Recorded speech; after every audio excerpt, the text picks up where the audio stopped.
BPL ফিক্সিংয়ে জড়িতদের চিহ্নিত করলেও ক্রিকেটের স্বার্থে নাম প্রকাশ করবে না বিসিবি। অভিযুক্তরা যাতে কোনো দলে খেলতে না পারে সেটি নিশ্চিত করবে বোর্ড। স্বাধীন তদন্ত কমিটির সুপারিশ মেনে দেশের একমাত্র ফ্র্যাঞ্চাইজি লিগের ভাবমূর্তি ফেরাতে বেশ কিছু পদক্ষেপও নেওয়া হবে। ফ্র্যাঞ্চাইজির নাম নির্ধারণ করে দেবে বিসিবি। কোনো ফ্র্যাঞ্চাইজির সাথে সম্পৃক্ত কেউ থাকতে পারবে না বিপিএল গভর্নিং কাউন্সিলে। গেল বিপিএল বিতর্কিত বেশ কিছু কারণে, যার মধ্যে অন্যতম স্পট ফিক্সিং। এমন অভিযোগের পরিপ্রেক্ষিতে তদন্তে নামে বিসিবি। গঠন করা হয় স্বাধীন তদন্ত কমিটি। আগস্টে প্রাথমিক প্রতিবেদন পাওয়ার পর অক্টোবরের শেষ দিকে চূড়ান্ত প্রতিবেদন পেল ক্রিকেট বোর্ড।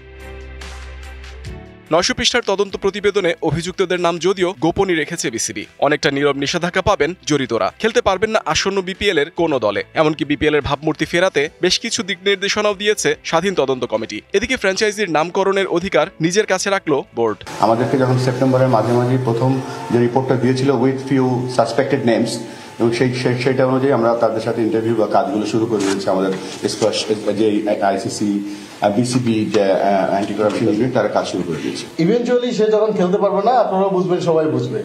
আমরা কিন্তু আদালত না। All Time Roma. Taste it, love it. You should understand this. এবং তাদের প্রত্যেকেরই ইন্ডিভিজুয়াল রাইট আছে, হিউম্যান রাইটস আছে, এগুলো আছে।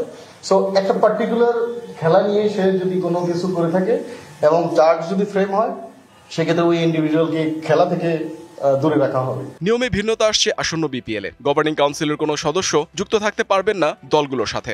আমাদের পরিচালক মহোদয় যারা আছেন প্রত্যেকের কাছ থেকে ইন্ডেমনিটি নেওয়া হবে, এবং টু সে দ্য ট্রুথ, যে আমি ওই সেলফ ডিক্লারেশন থাকবে কে কোন দলের সাথে যুক্ত, ডিরেক্টলি অর ইনডিরেক্টলি।